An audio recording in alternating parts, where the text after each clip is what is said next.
오셨죠? 네, 반갑습니다. 네. 자, 오늘 우리가 고혈압 특강 하기로 했죠? 네, 잠깐만요.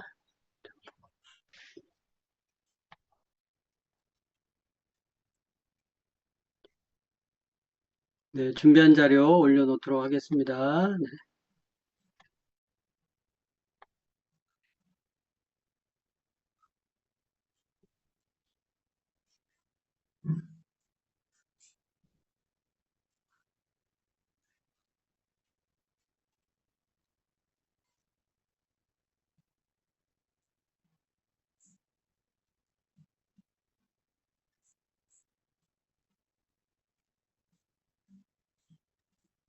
자, 화면 잘 보이시죠? 네. 음, 방송 시스템을 약간 바꿨더니 조금 이렇게 조정이 안 된 부분이 있어서 조금 늦었습니다. 네. 자, 오늘 고혈압, 공지된 바와 같이 고혈압 약 없이 이기는 법에 대해서 같이 나눠보도록 하겠습니다. 네. 저를 처음 보는 분들도 계셔서, 일단 제 소개를 좀 하고 시작하도록 하겠습니다. 주제는 고혈압 약 없이 이기는 법. 음. 또 부제로 식생활과 영양요법으로 되찾는 혈압 조절력 이렇게 했고요. 음, 제 소개를 드리면 제 이름은 장영입니다. 처음 보는 분들을 위해서 대부분들은 아마 아시겠지만 네. 어, 제가 쓴 책들이고요. 저는 EX포의 CEO로 있고 또 예전에는 삼성경제연구소 또 카이스트에서 공부를 했고요. 지금은 이제 건강 쪽으로 헬스 디렉터로 활동을 주로 하고 있습니다. 제가 쓴 책들인데, 인체 시스템의 비밀 1, 2, 5장 6부에 대한 책들이죠.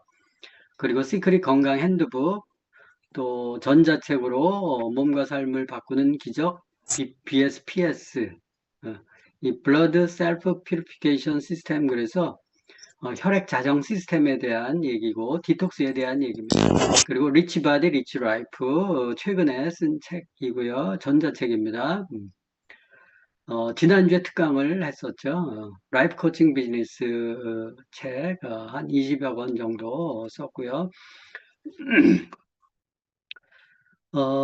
저는 이제 경영학을 전공했지만 한 20년 정도부터는 어, 비즈니스에 대한 것도 하지만 건강에 대한 강의나 책들을 주로 많이 써왔었던 것 같아요. 그래서 이렇게 활동을 하고 있습니다. 책도 쓰고 건강 강의도 하고 이런 건강 강의는 16년 정도 됐어요. 이제 횟수가 바뀌면 17년째인데 꾸준히 건강 강의를 해오고 있습니다. 네. 오늘 목차는 고혈압은 병인가? 아마 이 자리에 혈압 때문에 고민이 있으신 분들도 아마 계셨을 것 같아요. 계실 것 같아요. 혈압이 높아서 걱정인 분들도 계시고, 또 가족 중에 그런 분들도 계시고, 형제 중에 또, 그래서 앉아 계신 분들도 계실 거예요. 혈압이 병인가? 아니면 우리한테 좀 조심해라는 경고인가? 그리고 고혈압에 대한 실상, 또 사람들이 어떻게 받아들이고, 또 어떻게 에, 치료를 하는지, 그리고 고혈압 약 많이 먹잖아요. 고혈압 약에 쓰여지는 것들이 어떤 약들이 있는지, 그리고 그 약을 썼을 때, 약이면 항상 작용과 반작용이 있거든요. 그 반작용이 뭔지, 그리고 고혈압의 원인이 뭔가, 근본 원인을 알아야 치유할 수 있잖아요. 그래서 근본 원인이 뭔가, 아, 여러 가지 원인이죠. 복합적인 원인들이 있는데 그에 따른 치유법, 제일 좋은 치유법이 뭔가. 그리고 치유 사례, 또 333 디톡스 솔루션에서 저는 대부분의 어, 만성 질환을 디톡스로, 비만도 마찬가지고 고혈압, 당뇨, 또 뭐 이런 병들도 대부분 디톡스로 이렇게 치유하는 솔루션을 많이 알려드리고 있습니다. 왜냐하면 제가 그걸로 나왔었기 때문에. 어, 고혈압은 병인가? 아니면 경고인가? 어, 지금 우리는 어떤 단계에 있는가? 아직 고혈압이 아니다. 혈압이 조금 염려스럽긴 하지만 약은 먹지 않고 있다. 이런 분들도 아마 계실 텐데요. 이 고혈압이 어떻게 발병되는지 좀 보면 보통 일반적인 만성 질환은 피로하죠. 몸이 피로해요. 나른하고 그리고 어, 바쁜 일상 때문에 수면에 늘 쫓기죠. 그러면서 살아요. 그러다 보면 살이 쪄요. 물론 마르는 사람들도 있지만 상당 부분 살이 찌죠. 살이 찌면 쓸데없는 지방이 지나치게 붙고 그게 혈관에도 침착이 되죠. 그러면 혈액이 끈끈하고 혈관이 기름에 찌어들죠. 그러면 고지혈증, 지방간 이런 것들이 생겨요.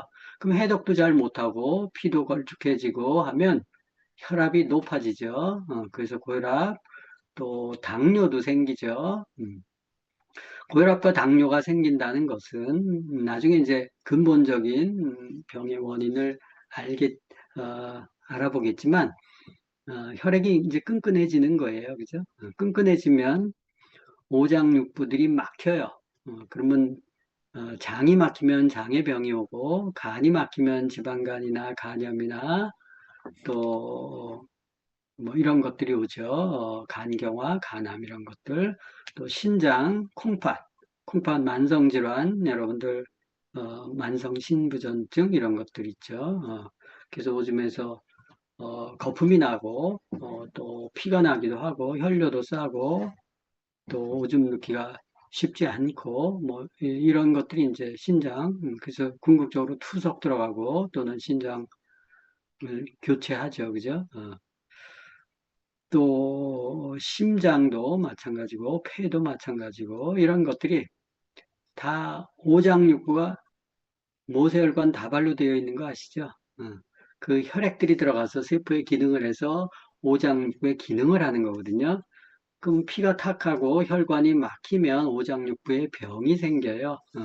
이제 그런 각종 질환들이 나타나죠. 그러면 머리 쪽에는 이제 치매, 뇌졸중, 뭐 뇌출혈 이런 것들이 발생되죠. 그리고 또 암으로 오기도 하죠. 그래서 중환자실에서 투병하다가 죽어요. 이게 이제 사람들의 질병 발전 계통도다 이렇게 보실 수 있어요. 여러분들은 이 단계에서 지금 어느 단계에 계세요? 어떤 분들은 난 아직 괜찮아. 약 안 먹어. 어떤 분들은 배가 자꾸 나오네. 어떤 분들은 고지혈증 약을 먹고 또 간 수치가 높아서 지방간 때문에 걱정인 분들도 계시고 혈압약 먹는 분도 계시고 또는 뭐 신장이 안 좋아서 뭐 음식 조심하시는 분들도 계시고 또 치매 이미 심혈관 질환, 폐질환, 또 암에 있는 분들도 계실 거예요.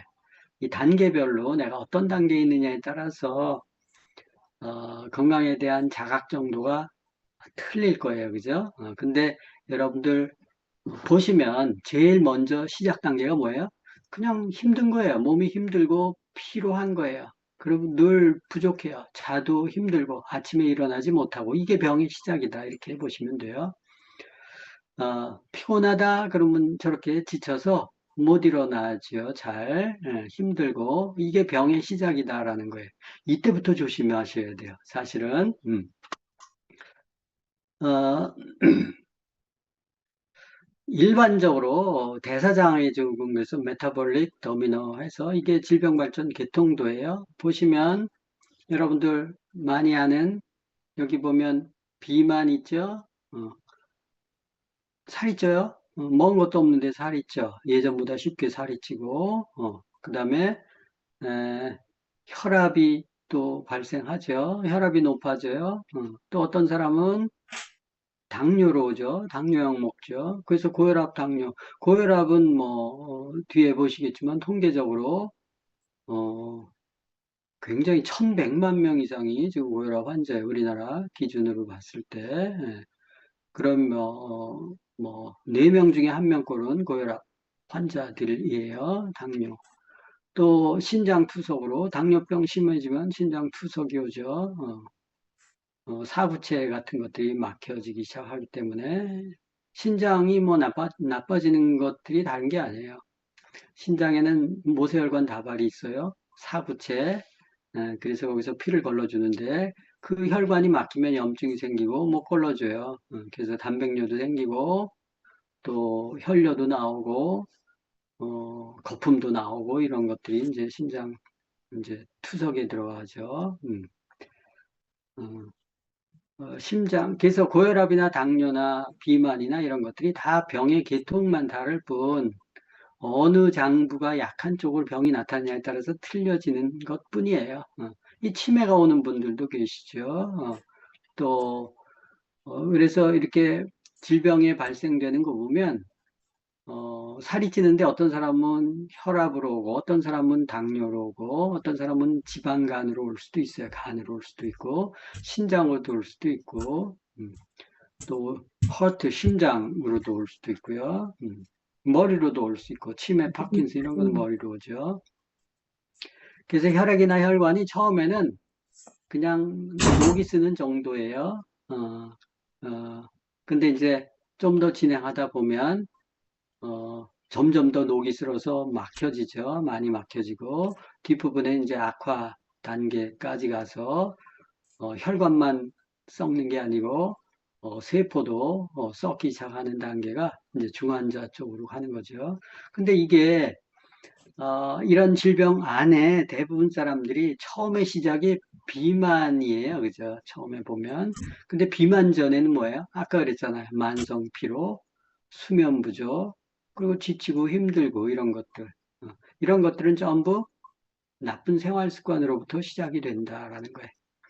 이 나쁜 생활 습관으로부터 이 만성 질환들이 생겨요. 뭐 암도 마찬가지고 여러분들 두려워하는 치매도 마찬가지고 신장 투석, 당뇨 이런 거 다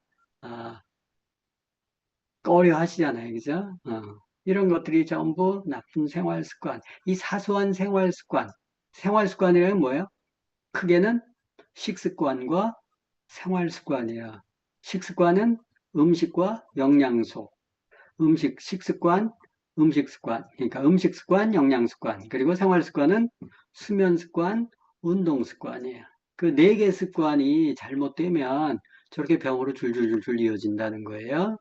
그래서 내가 어느 단계에 있느냐에 따라서 다른데 그 처음부터 잘못 들어가야 된다. 처음부터 잘 자리를 잡아야지 그렇지 않으면 엉뚱한 데로 간다는 거예요. 병이 발전될 수 있다. 한국인 사망 원인 탑 10 중에서 보니까 1위가 암이에요. 2위가 심장질환이라고 하죠. 미국은 심장질환이, 심혈관 질환이 1위고, 2위가 이제 암인데, 우리는 암이 더 먼저죠. 그 다음에 뭐, 5위가 뇌혈관 질환, 9위가 고혈압성 질환에서 이게 심혈관 질환이에요. 심혈관 질환이 꽤 많이 차지한다. 이렇게 보실 수 있어요. 어, 그리고 이제 이 혈관은 노화되면서 좁아지잖아요. 그죠? 녹쓰는 거와 똑같이.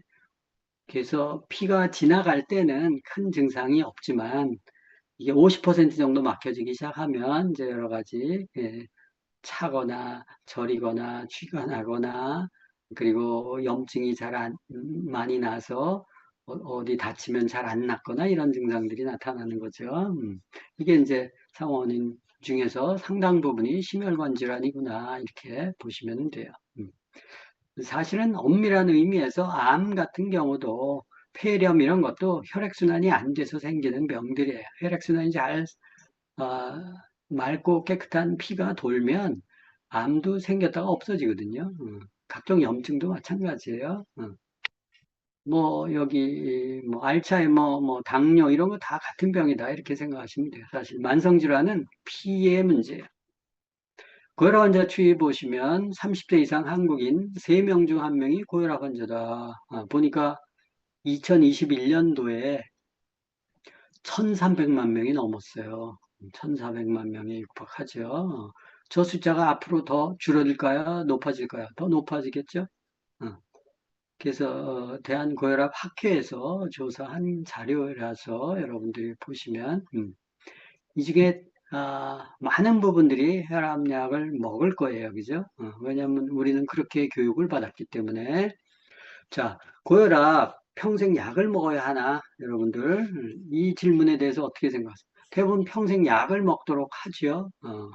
매스컴에서 또 병원에서 보면 고혈압약은 혈압약 혈압약은 혈압 수치를 낮추는 약이에요. 이게 보약이 아니거든요. 여러분들 혈압을 일시적으로 낮추는 약이에요. 안 먹으면 어떻게 돼요? 또 올라가요. 어, 고혈압은 병이 아니고 몸에 나타나는 증상이에요. 경고예요. 혈압이 좀 높게 나왔네 라는 거예요. 음, 질병은 아니에요. 그죠? 이 몸의 경고를 들으면 방향을 바꿔야 돼요. 혈압이 높다라는 것은 혈액이 걸쭉하고 혈관이 좁아지기 시작하네. 뭐 다른 이유도 있겠지만 그래서 내가 몸을 좀 조심해야 되겠다. 이런 생각을 하셔야 되는 거예요. 음. 그래서 혈압은 건강 회복에 좋은 기회예요. 사실은 이걸 무서워할 필요가 없어요. 원인을 몰라서 뭐 사람들이 무서워하는데 원인이 뭘 몰라요. 뻔한데. 그죠? 음, 뻔해요, 저거. 제가 혈압이 높았었거든요. 여러분들 처음 저를 저는 지금도 바짝 말랐어요. 많이 말랐어요. 저렇게 마른 사람이 어떻게 혈압이 높아 그랬는데 제가 본태성 고혈압. 여러분들 본태성이 뭔지 아세요? 본래 태어나기를 고혈압이야. 그럼 병원에서 고친다 못 고친다? 못 고친다. 부정맥이 있었고요. 부정맥이 뭔지 아시죠? 맥이 불규칙적으로 뛰는 거야. 여러분들 심장 느껴요? 못 느껴요? 심장 박동. 못 느끼죠? 이게 균일하게 박동하면 못 느껴요. 근데 이게 불규칙적으로 이렇게 움직이면, 박동을 하면 느껴지죠. 그게 부정맥이에요. 음. 심부전증. 갑자기 이렇게 심장이 헉! 그래요. 이렇게 숨쉬기가 힘들어요. 이런 것들. 손발에 쥐나고 안구 충혈 있고, 뭐, 충혈뿐만 아니라 출혈이 있었고, 심한 멀미, 뭐 이런, 어렸을 때부터 그랬어요. 그래서 대학교 들어갈 때 알았는데, 혈압 높은 걸. 155에 90, 뭐, 어렸을 때니까, 저혈압이, 지금 어른들도 저혈압이면 되게 안절부절하더라고요. 안절부절할 이유가 없는데, 안절부절해요. 높게 나오니까. 그 젊었을 때는 더 그랬죠. 그리고 제가, 그 상태로 계속 혈압 높은 상태로, 뭐 방법을 몰랐으니까, 40살까지 병정구소에 있었어요. 검사를 하잖아요. 165에 100, 뭐 이렇게 가더라고요. 눈도 터지고요. 10개월 동안. 이게 혈압 때문에 터진 건 아니지만, 직간접적으로 영향이 있는 거죠. 그죠? 이 여러분들 눈이 실핏줄이 이렇게 터지잖아요. 눈이 터지는 거는 이 뇌 핏줄이 터지는 거예요. 그게 터지잖아요. 이렇게 뻘겋게, 시뻘겋게, 토끼눈처럼. 그죠? 공포스럽죠? 그 뇌혈관이 터진 거예요. 근데 저거 어떻게 돼요? 뇌혈관 터지면 죽잖아요. 안구출혈은 눈이 멀어야 되겠네. 이제 터졌다 아물었다 터졌다 아물었다 해요. 그래서 저것도 영향이 있는 거죠. 당연히 원인이 있죠. 모세혈관이 막혀서 그렇고 혈액이 탁해서 그래요. 그래서 터진 거예요. 음. 제가 지금 뭐 훨씬 60대 중반인데 126에 68. 물론 혈압이 왔다 갔다 해요. 이렇게 균일하게 나오진 않지만 제가 젊었을 때는 저 혈압 수치를 구경한 적이 없었어요. 여러분들 혈압 높은 사람들은 혈압점이 늘 높아요. 그래서 혈압기 재는 게 고통스럽죠. 공포스럽고. 어. 저도 20대 때 뭐 막연하게 모르니까 공포스러웠어요. 뭐 약 먹으라 그러고 본래 태어나기를 고혈압이야. 당신 부친도 혈압약 드시고 혈압이 높았으니까. 저희 아버지가 혈압이 높으셨거든요. 그래서 30대 후반부터 혈압약을 드셨나 봐요. 그 뭐 계속 사시다가 후유증으로 심장마비로 돌아가셨어요. 예. 그 혈압이 높은 증상들 쭉 다 제가 관찰했기 때문에 혈압약을 먹는 게 혈압이 높아서 혈압약을 먹는 게 그 부작용이 얼마나 힘들다라는 것을 알아요. 그렇기 때문에 제가 혈압에 대해서 신경을 쓰게 됐고 병원에서 못 고치니까 고쳐야 되잖아요. 그래서 고쳐서 그 원리를 이해하면서 여러분들께 이렇게 책도 쓰고 강의를 하게 된 거예요. 이 혈압약 그대로 먹고 계시는 분들 있죠, 지금. 음, 혈압 낮춘다는 게 능사는 아니에요. 제가 이분은 어, 그, 이 혈압도 높고 살도 찌고 굉장히 심하셨던 분이에요. 몸무게가 93kg인가 8kg까지 나가셨던 분이에요. 다치셔서 이렇게 뭐 무거운 상자 들고 있다가 이렇게 주저앉게 돼서 골반뼈를 다치셔서 병원에 입원하면서 이제 여러 가지 약을 드시면서 굉장히 살이 찌셨어요. 수술도 못하고 약 처방받고 살찌고 가렵고 부종이 엄청나게 심하고 중간에 다이어트도 하고 그러다가 이제 어, 아플 때마다 진통제, 소염제, 고혈압약, 고지혈증약, 치매, 천식, 이뇨제 뭐 이런 거 다 드셨어요. 응. 그리고 매년 다리골절이 일어나고, 골절, 뼈가 약해진 거니까, 키가 156에 몸무게 98kg, 체지방률 46%가 넘었어요. 내장지방 레벨이 20레벨이 넘고, 그러면 살아요, 못 살아요? 대부분 살기 힘들죠, 그죠? 음, 이분이 디톡스를 했어요. 소개하는 디톡스, 그래서 3달 뒤에 25kg가 빠지고, 1년 뒤에 35kg이 빠졌어요. 내장 지방이 8레벨로 줄어들었고, 1년 만에 35kg가 감량이 된 거예요. 이제 이런 분들도 계세요. 이분이 비만, 고혈압, 당뇨, 약 한 주먹씩 드셨죠? 근데 몸이 저렇게 되니까 약을 안 먹고 수치 조절이 가능했었던 거예요. 치매, 천식, 지방간 이런 거 다 없어졌어요. 실제 수치를 보면 개선 전에 98kg, 3달 뒤에 73kg, 25kg 빠졌죠. 12달 뒤에, 1년 뒤에 35kg 해서 체지방, 근육 뭐 이런 것들 보시면 근육은 별로 안 빠졌죠.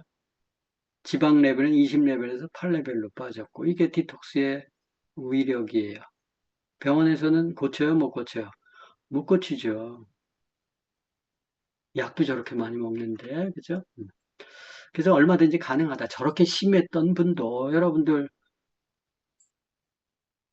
몸무게 저렇게 나가지 않으시잖아요. 체지방률이 46%가 나가지 않으시잖아요. 그죠? 내장 지방 레벨 20레벨인 분 계세요, 여기? 없으실걸요, 아마? 음, 저렇게 심했던 분도, 저렇게 힘들었던 분도 좋아지실 수 있어요. 고혈압 약 없이 이기는 법. 약이 아닌 식습관, 음식 습관, 영양 습관이라 그랬죠. 생활 습관은 운동 습관, 수면 습관 중요해요. 음, 이거로 혈압을 개선하는 법, 그리고 약을 먹어서 내려가면 폭포예요. 폭포로 떨어지는 거예요. 그 모르고 가는 거죠, 그죠? 방향을 바꿔야 돼요. 그래야 바다로 가는 길을 찾지. 폭포로 떨어지면 인생이 망하죠. 고혈압의 진짜 원인이 뭔가? 부작 없는 치유법이 있는가? 그리고 고혈압 치유 사례 333 디톡스의 원리. 그래서 333 디톡스는 제가 이제 많이 디톡스를 하다 보니까 3일 단식, 3주 일식, 3개월 이식 이런 형태예요. 그래서 3일 단식은 그냥 생으로 굶는 거 아니고요. 그건 너무 힘들어서 못하고 근육이 빠져서 안 되고 단백질을 먹으면서 영양제 먹으면서 하는 거예요. 이렇게 해서 아까 아팠 분도 저렇게 심했던 분도 회복이 되신 거예요. 그래서 이런 방법에 대해서 좀 더 공부해 보도록 할게요. 자, 혈압이 뭔가? 혈압은 여러분들 잘 아시죠? 심장에서 박동을 하잖아요. 그래서 머리끝부터 발끝까지 피를 보내죠. 음, 피를 보낼 때 뭐 전체 이렇게 도는 시간이 25초인가 26초라면서요. 그죠? 30초 이내에 한 바퀴가 돌아요. 이게 짜주는 혈압을 높은 혈압, 수축기 혈압, 들어오는 혈압을 이완기 혈압이라고 얘기하죠. 혈압은 혈관의 벽에 미치는 힘. 그래서 어, 좌심실, 우심실 있죠. 좌심실에서 전신으로 펌핑하는 거예요.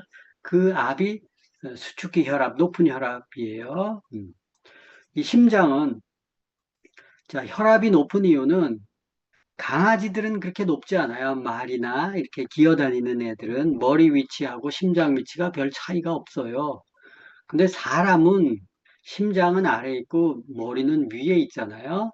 유인원도 마찬가지예요. 그래서 혈압이 높은 종은 인간하고 유인원에 직립보행하는. 음. 그러면 혈압이 왜 높은 이유 아시겠죠?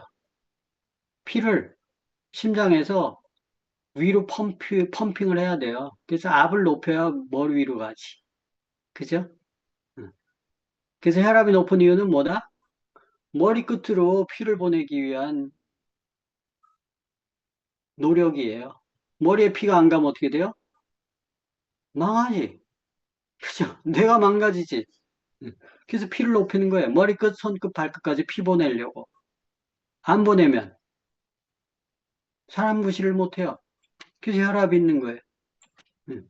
혈압은 생물과 같아요. 겨울에 높아요. 지금 춥죠? 추우면 혈관이 수축이 되죠? 그럼 혈압이 높아져요. 낮에는요, 이완이 돼요. 혈관이. 그래서 혈압이 낮아져요. 그래서 북반구 사람들은 혈압이 높고요. 남반구 사람들은 혈압이 낮아요. 적도 부근에 사는 사람들은 혈압 걱정하지 않아요. 하루 중에 한밤중에 제일 낮고요, 혈압이. 활동을 안 하니까 누워 있잖아요. 그죠? 음.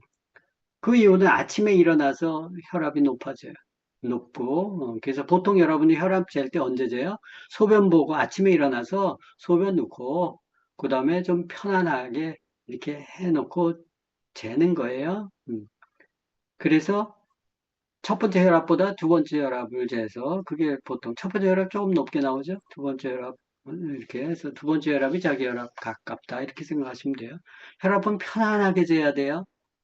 어, 뭐 운동 직후, 걷는 직후, 계단 올라온 직후, 신경 쓴 직후, 뭐 이러면 자기 혈압 아니에요. 밤이 되면 다시 내려간다. 나이, 기온, 계절. 나이가 들면 어때요? 혈관이 노화되죠? 피도 탁해지고, 혈압이 높아져요, 낮아져요? 높아지죠? 젊은 애들, 싱싱 애들은 혈압이 낮죠, 그죠? 제가 젊었는데 혈압이 높으니까 걱정이 됐었던 거예요. 기온, 계절, 이런 것에 따라서 혈압이 왔다 갔다 한다. 하루에도 왔다 갔다 한다. 이렇게 생각하셔야 돼요, 혈압. 고혈압의 종류와 원인 보시면 보통 본태성 고혈압, 본래 태어나기를 고혈압 이게 참 이름이 그런데 이 특별한 질환이 없으면서 고혈압인 경우 그래서 병원에서는 원인을 몰라요.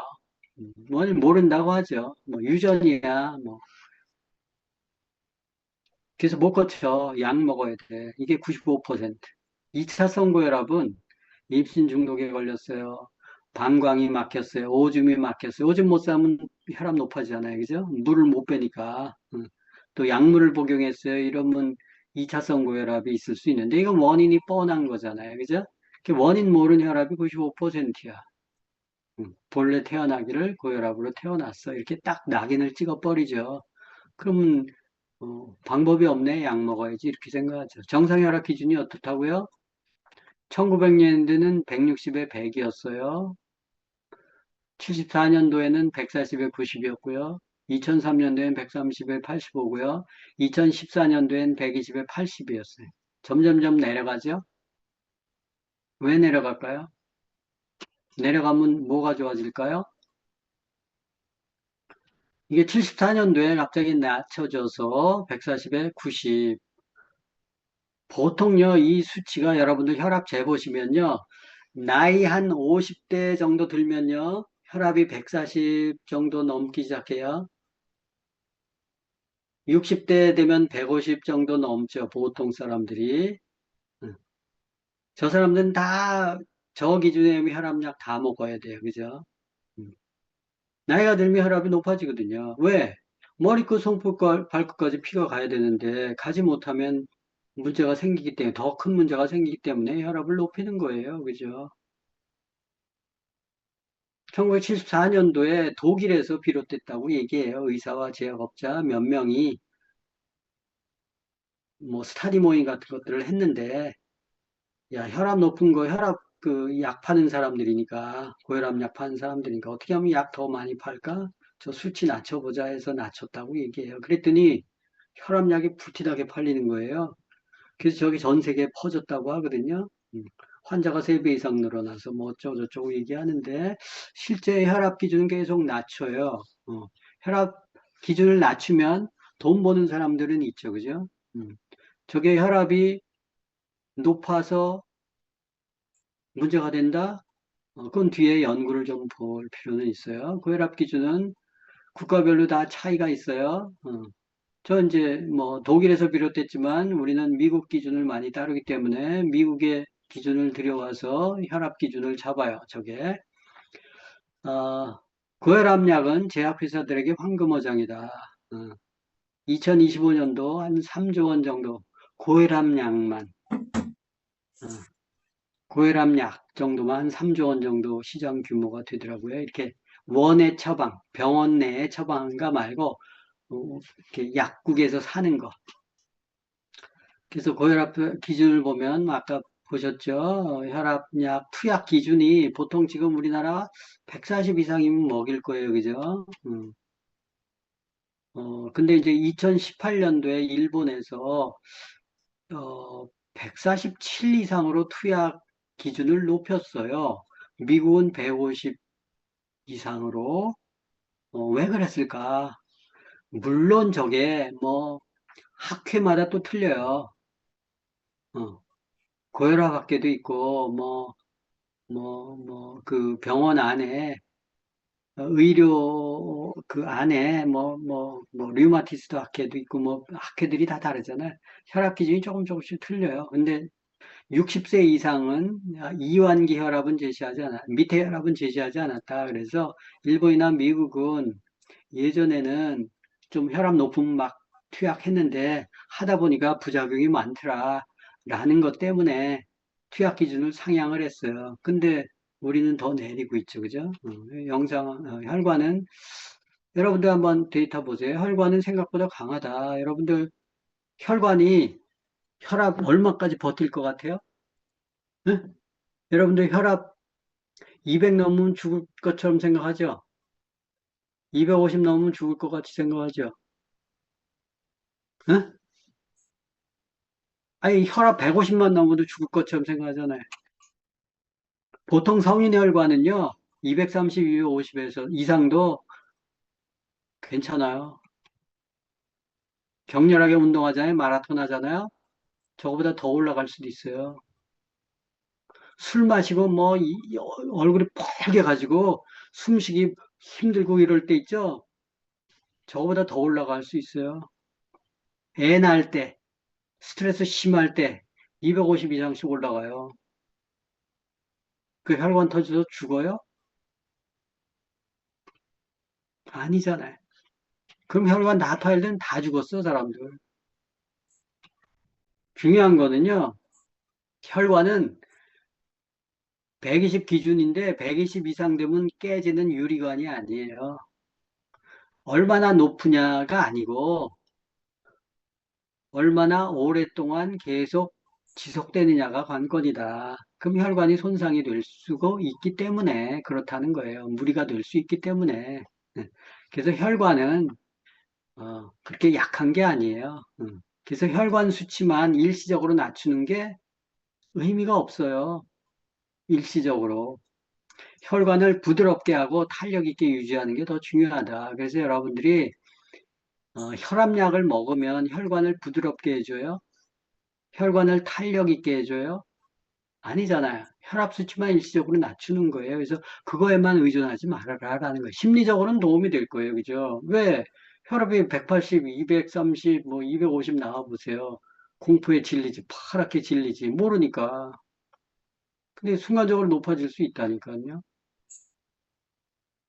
심장마비로 갑자기 죽을 것처럼 뭐 공포스러워하는데 그거는 매스컴을 하도 많이 봐서 그래요. 뭐 하면서 쇼크해가지고 뭐그 쓰러지고 뭐 이런 것들 보니까 혈압 높으면 저렇게 되는가 보다 그래가지고 사람들이 걱정을 하지. 그래서 그 걱정 때문에 더 혈압이 높아지지.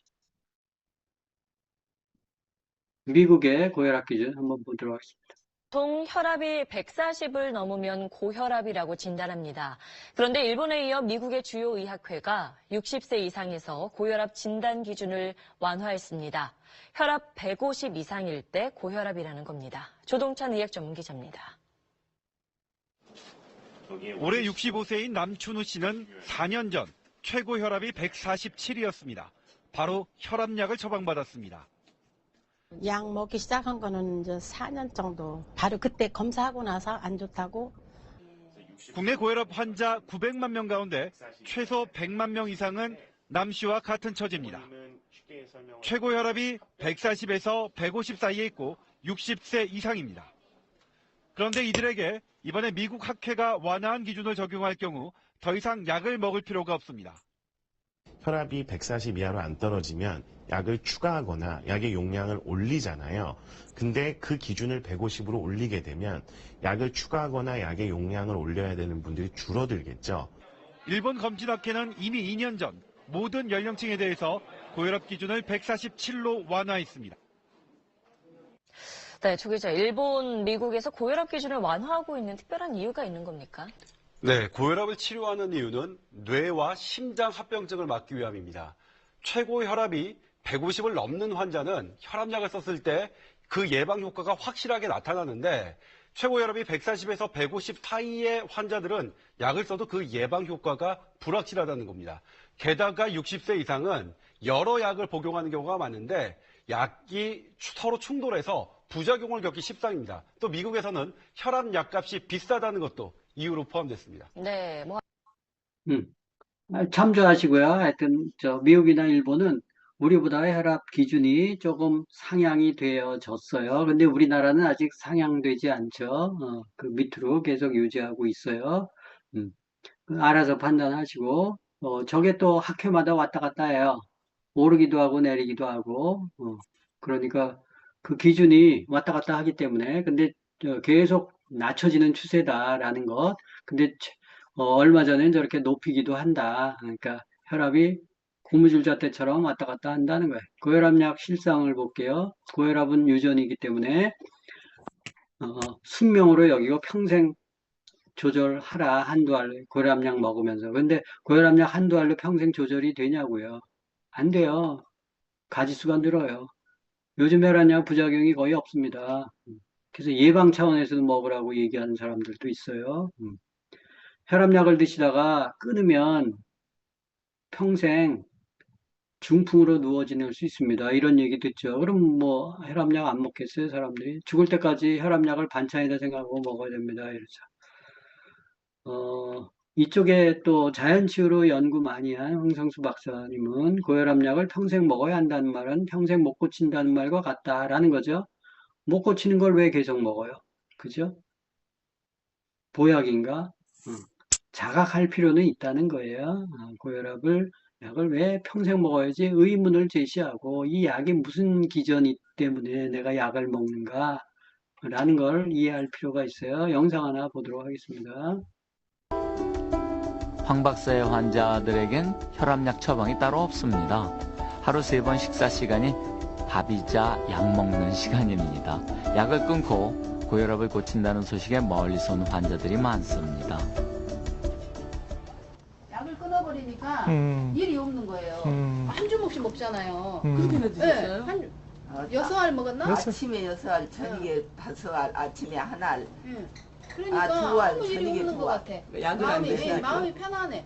이거 보따리로 갖고 다니는데. 그거예요. 가방에서 한 보따리의 약이 나옵니다. 아침 저녁으로 2번씩 12년 동안 하루도 빼놓지 않고 드시던 약이랍니다. 성분이기 때문에 거기에 대한 어떤 당연히 내가 먹어야 되는 거 숙명인 줄 알고 먹었어요. 혈압이니까. 고혈압이다 하면은 약부터 주잖아요. 그러니까 이제 약만 먹다가 처음에 아픈 데가 이 없지. 선생님 말씀에 약을 안 먹고 나선다 하니까 지금 오는 거예요. 네, 이제 혈압약 끊으려고 약을 계속 드신 계속 먹었지. 하루도 안 빠지고. 먹을 때 그 내과 선생님이 그러시더라고요. 밥 한 끼는 굶어도 이 혈압약은 빼면 안 된다고. 그래서 살라고 계속. 혈압약하고 단뇨약은 오래 먹었지. 얼마나 드셨어요? 단뇨약은 그 8년 먹고 혈압약은 한 10년 됐어요. 걱정은 안 되셨어요? 혈압약 끊으라고 하셨을 때 선생님께서? 그래도 끊으라 하면 내한테는 그게 도움이 될까 싶어서 끊으라 하시지 뭐 나쁜 거 좋으라고는 끊으라 하는 건 아니니까 막 끊었구만. 닷새 전에 입원하신 김태화 할머니. 미국 아들네 놀러 갔다가 황 박사 방송을 본 아들 얘기를 듣고 그날로 대구로 다시 날아오셨다 합니다. 고혈압약은 평생 먹어야 된다. 약을 한번 먹게 되면은 절대 끊으면 안 된다. 약을 끊으면은 큰 문제가 생긴다 하는 것을 귀가 따갑게 들어오죠. 그래서 혈압약 끊는 것을 굉장히 두렵게 그렇게 생각을 하는데요. 그걸 우리가 뒤집어 생각해 보면 고혈압약은 평생 먹어야 된다는 말은 약으로는 고혈압을 평생 못 고친다 하는 말과 하여튼 똑같습니다. 고혈압 당뇨도 얼마든지 원래만 맞게 치료를 한다면은 얼마든지 그 병으로부터 이제 완치가 되고 벗어날 수도 있다. 고혈압은 혈관의 병입니다. 굉장히 중요한 이 얘기입니다. 사람들은 고혈압을 혈압기로 수치를 재보고 얼마 이상 되는 것을 고혈압이라 그렇게 생각합니다. 그래서 사람들은 수치에 관심을 가집니다. 그리고 수치가 좀 개선이 되면 문제가 해결됐다 이렇게 보고 있는 사람도 있습니다. 수치 개선하는 것은 얼마나 쉽습니까? 그에 약 쓰면 금방 내려가는 거 아닙니까? 그러나 고혈압은 수치의 병이 아니고요. 혈관의 병입니다. 근데 혈관은 몸 속에 있습니다. 안 보입니다. 그래서 이게 혈관이 어떻게 되어 있는지를 전혀 알 수가 없습니다. 혈압 수치를 보고 혈관을 짐작할 뿐입니다. 근데 우리 사람 몸의 원리는 혈관이 좁아지면 혈압이 올라갑니다. 이유가 이겁니다. 혈압이라는 것은 혈액을 보내주는 양을 결정하는 수단입니다. 좁아지면 피가 잘 안 갑니다. 그러면 압을 높여서라도 피를 많이 보내주려고 몸이 일부러 그렇게 하는 것입니다. 혈압이 올라갔다, 혈관이 좁아졌다. 그 뜻입니다. 그래서 혈관을 넓히면 혈압은 내려가는데 혈관을 넓히지 않고 약으로 혈압 수치만 내려서는 절대로 문제가 해결이 안 됩니다. 그래서 고혈압약은 평생 먹어야 된다라는 말이 나오는데 그 말은 고혈압은 약으로 평생 안 낫는다 그 얘기하고 똑같습니다. 왜냐하면 병이 생긴 혈관을 그대로 두기 때문에 그런 것입니다. 자, 고혈압은 혈관이 좁아져서 생기는 병입니다. 그러므로 고혈압을 치료하기 위해서는 혈관을 치료해야 됩니다. 혈관 치료는 간단하죠. 그게 바로 혈관에 기름때가 끼게 하는 습관을 고치는 것입니다. 그게 바로 고기, 생선, 계란, 우유를 안 먹는 것입니다. 그리고 혈관에 낀 기름때를 빨리 벗겨주는 음식을 먹어야 됩니다. 그게 바로 현미, 채소, 과일 이 세 가지인 것입니다. 고혈압은 수치의 병이 아닙니다. 혈관의 병이니까 혈관에 관심을 가져야 되는데 혈관은 눈에 안 보이기 때문에 안 보여서 관심이 멀어집니다만은 그 내용을 잘 아셔야 됩니다. 그리고 방법은 간단합니다. 식습관을 고치는 것입니다. 자, 여러분들 혈관의 병이다. 결국 혈관은 혈액으로 영양 공급을 받거든요. 그래서 혈액이 문제예요. 혈액이 문제가 되니까 혈관이 문제가 되고 하는데 이제 저분은 이제 고기, 생선, 달걀, 우유 이런 것들을 금하시죠. 생선은 좀 저는 생각이 조금 달라요. 그래서 등푸른 생선 같은 경우는 먹는 게 좋겠죠. 그리고 고혈압약의 긍정과 부정 그랬는데 혈압약이 아까 수치를 내린다 그런 면에서 심리적인 안정은 줄 거예요. 아, 수치가 높으면 위험하네 이런 생각을 갖고 있는 사람들이 있어요. 그건 옆에서 말을 해도 안 들어요. 그죠? 혈압 높은 사람들은 혈압 높은 거에 대해서 스트레스가 확 있어가지고 그 수치에 되게 민감해서요. 수치가 높으면 스트레스를 엄청나게 받아요. 모르기 때문에 그렇거든요. 그 수치를 무조건 내리는 게 좋은 걸로 생각하니까 그래 너 혈압 보니까 혈압약 안 먹을 때는 170인데 혈압약 먹으니까 130이야. 그러면 안심이네. 이렇게 생각해요. 그러고 막 먹죠. 그죠? 그 미련한 짓인데도 불구하고 혈압을 어떻게 낮추는지를 잘 이해하셔야 되는데 그게 가짜 수치인데도 불구하고 그거에 목숨을 걸어요. 그러니까 점점 더 건강이 안 좋아지는 거예요. 음. 그런 사람들은 또 이 강의도 안 듣죠. 그죠? 음. 병원 약만 믿죠. 고혈압약의 긍정 효과와 부정 효과가 있어요. 고혈압약은요, 일단 여러분들 혈압이 왜 높아진다고요? 혈관이 압이 걸리면 혈압이 높아져요. 혈액이 많아지면 혈관에 압이 걸리죠. 혈압이 높아지죠. 혈액을 줄이면 혈압이 떨어져요. 그래서 이뇨제를 쓰는 거예요. 무슨 얘기냐면 혈액의 상당 부분이 물이거든요. 그래서 물 빼는 약이 이뇨제예요. 이뇨제가 고혈압약이라니까요. 상당 부분. 또 혈관 확장제를 줘요. 혈관이 수축되기도 하고 확장되기도 하고 그때그때 다르거든요. 확장이 되고 이완이 될 때는 확장이 되고 뭐 막 빨리빨리 일을 해야 될 때는 수축이 돼야 돼요. 근데 이완제, 확장제를 주면 혈관이 늘어져 있는 거예요, 계속. 혈관이 늘어져 있으면 노폐물이 잘 낄 수 있어요. 이 혈관 확장하기 위해서 칼슘 차단제나 특정 효소를 억제시키는 또 특정 호르몬이 혈관을 수축시키는 거예요. 긴장하면 수축이 되잖아요. 그 긴장 못하게 하는 호르몬을 억제하거나 그 호르몬이 나오는 뭔가를 효소를 억제해서 그 작용을 못하게 하는 게 혈관 확장제예요. 이렇게 풀어져 있는 거죠. 그럼 혈압은 떨어져요. 근데 피는 원하는데 못 가는 거예요. 심장 박동 억제. 그래도 심장이 계속 박동하잖아요. 그럼 심장을 천천히 뛰게 해요. 그게 베타 관련한 이 약인데 심장 박동을 못하게 하는 거예요. 칼슘을 공급 못하게 하는 약들도 있고 그럼 혈압은 떨어지죠. 머리끝, 손끝, 발끝까지 피가 안 가죠. 그죠? 그런 것들을 아셔야 돼. 그래서 그와 다양한 용어들이 있어요. 근데 결국 이렇게 보면 저 세 가지 종류예요. 이뇨제를 쓰거나 혈관 확장제를 쓰거나 심장 박동 억제제를 써요. 용어만 다를 뿐이에요. 안지오텐신, 수용체, 뭐 어쩌고저쩌고 조금 오줌량을 조절하는 거예요. 베타 차단제, 맥박을 떨어뜨리니까 심장 박동을 억제하는 거죠. 칼슘 통로 차단제, 칼슘이 수축 미네랄인 거 아시죠? 짜줘야 돼요. 짜주지 못하면 메가리가 없어요.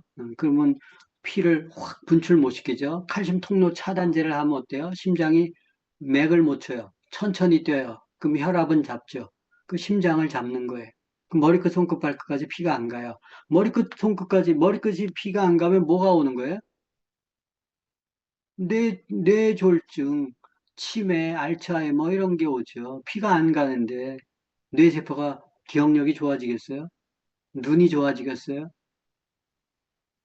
이뇨제, 알파 차단제, 복합제제 이런 것들 다 이뇨제 아니면 혈관 확장제, 심장 박동 억제제예요.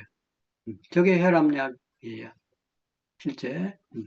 혈압약 탑4 부작용, 칼슘 채널 차단제.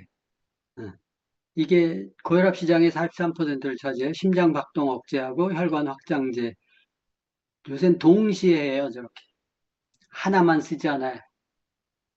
다 결합되어 있어요. 그러면 혈압은 다 잡을 수 있을 거예요. 그죠?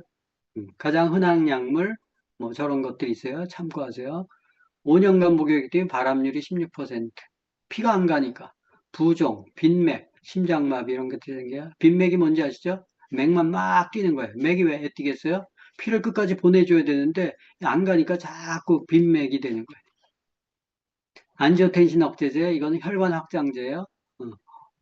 물 조절하는 거예요. 오줌 싸는 거. 43%. 트윈스타, 카나브 뭐 이런 거 많이 쓰잖아요. 혈압약 중에서. 여러분들 이렇게 보면 저런 약 종류들을 써요. 아, 이게 부신의 안지오텐신을 억제해서 혈관을 확장시키고 오줌 빨리 빠져나가게 하는 이뇨제 같은 거구나. 그걸로 혈압을 잡는구나. 안지오텐신 전환 요소는 폐 모세혈관에서 생성이 되는데 이거를 억제하면 어떻게 돼요? 폐병 걸리는 거지 뭐. 폐 모세혈관에서 생성되는데 저걸 생성 못하게 하면 폐가 망가지는 거지. 부신도 망가지고, 그죠? 그래서 저거에 혈관을 수축해서 혈압을 상승시키는 게 부작용이라서 기침, 고칼륨할증, 혈관 부종 등이 발생할 수 있다라는 거예요. 이게 부작용이라는 거예요. 또 콜레스테롤 억제제 같은 것들을 써요. 스타틴 계열 혈압약 쓸 때 혈전이 잘 생긴다. 그래서 스타틴 같은 것들을 쓰는데 리피토, 크레스토 이런 것들은 원래 LDL 콜레스테롤 수치 저하제로 나온 거예요.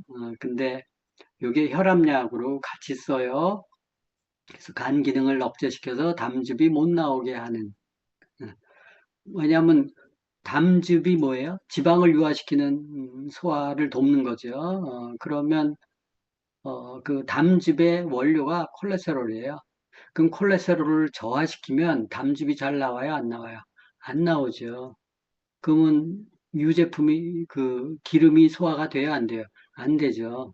기름과 관련된 영양소들이 비타민 A부터 D, C 이런 거 아데크죠. 지용성 비타민 이런 거 흡수돼요? 안 돼요? 안 되죠. 그런 게 이제 부작용으로 나타나요. 또 코엔자임 Q10을 차단시켜요. 코엔자임 효소를 생성 못하게 해요. 그럼 세포의 활성도를 떨어뜨려요. 그럼 유해산소를 많이 발생시켜요. 그럼 심장 기능이 이상하고 발암 위험성이 있다. 이게 콜레스테롤 억제제의 부작용이에요. 그리고 근육에 통증이 생기거나 염증이 생겨요. 근육에. 근육이 파괴가 돼요. 간세포도 파괴되고 황달이 생길 수 있어요. 이게 콜레스테롤 억제제의 부작용이에요. 이뇨제, 라식살닥톤 이런 것들을 쓰는데 이건 신장 방광 이런 데 문제가 생기고 요실금 신장 고지혈증을 유발한다 이랬어요. 그래서 고혈압이 혈압을 낮추는데 혈압을 낮추면 머리끝, 손끝, 발끝에도 피가 안 가지만 심장의 사구체의 콩팥에도 피를 못 보내줘요. 그럼 사구체가 망가질 수 있어요. 그래서 저런 피가 걸쭉해지고 이런 부분들이 있어요. 그래서 여러분들이 이 혈압약의 기전을 잘 보셔야 돼요. 수치는 낮추지만 낮추는 거에 대한 대가 같은 것들이 크다면 여러분들이 혈압약을 잘 쓰셔야 된다는 거예요. 그래서 고혈압약의 불편한 진실의 저자 손재광 원장 저분은 미국 보고서에 보니까 혈압약을 5년간 복용했던 사람과 그렇지 않은 사람 사망률 비슷한데 7년 이상 먹었더니 복용한 쪽이 더 사망률이 높더라. 일본에서는 칼슘 차단제, 심장 박동 억제제 같은 거, 심장 발작이 60%더 발생하고 치매에 걸리, 당연하죠. 심장을 못 뛰게 하는데 억지로 묶어 놓는데, 그죠? 피가 잘 돌겠어요? 머리끝에 안 가면 치매 가는 거지 뭐, 그죠? 치매가 뭐 별건가요? 머리끝에 피가 안 가는 게 찌꺼기가 껴서 피가 안 가서 세포가 기능이 저하되는 게 치매죠, 뭐, 그죠? 독일의 이 우벨하이란 의사분은 진짜 고혈압 환자는 극소수다. 혈압 강화제는 비학문적인 처방이다. 이렇게 단정할 정도로 의견이 분분해요. 요거는 좀 더 아카데믹한 자료인데요. 이거 보시면 출처 아하 저널 2019년 11월 달에 이렇게 저널에 의학 저널 이게 유명한 의학 저널이에요. 아하 저널이라는 게 3,555명을 13년 반 동안 추적했어요. 어떤 사람을? 혈압약 먹는 사람을. 그래서 꽤 오래 추적 관찰을 했죠. 11,355명, 이게 몇 명이죠? 3,555명이에요. 13년 이상. 했더니 보시면 저기, 빨간 게 뭐예요? 혈압약을 복용했는데 혈압이 안 잡혀. 이게 빨간색. 주황색은 혈압약을 먹었는데 혈압이 높아. 혈압약을 안 먹었는데 혈압이 높아. 주황색. 초록색은 혈압약을 복용했더니 혈압이 떨어졌어. 초록색. 파란색은 혈압약을 안 먹었어. 정상혈압. 당연히 파란색이 제일 좋죠? 밑에. 그죠? 추적 관찰했더니 이 심혈관 질환에 쇼크가 일어났던 사람들 봤더니 당연히 혈압약 안 먹고 정상인 사람이 제일 낫고 그 다음에는 주황색이에요. 혈압약 안 먹고 고혈압인 상태로 있었던 사람이 쇼크가 적었어. 빨간색은 혈압약을 먹었는데 혈압이 안 잡힌 사람이 리스크가 더 적었어. 제일 리스크 높은 사람이 뭐예요? 초록색.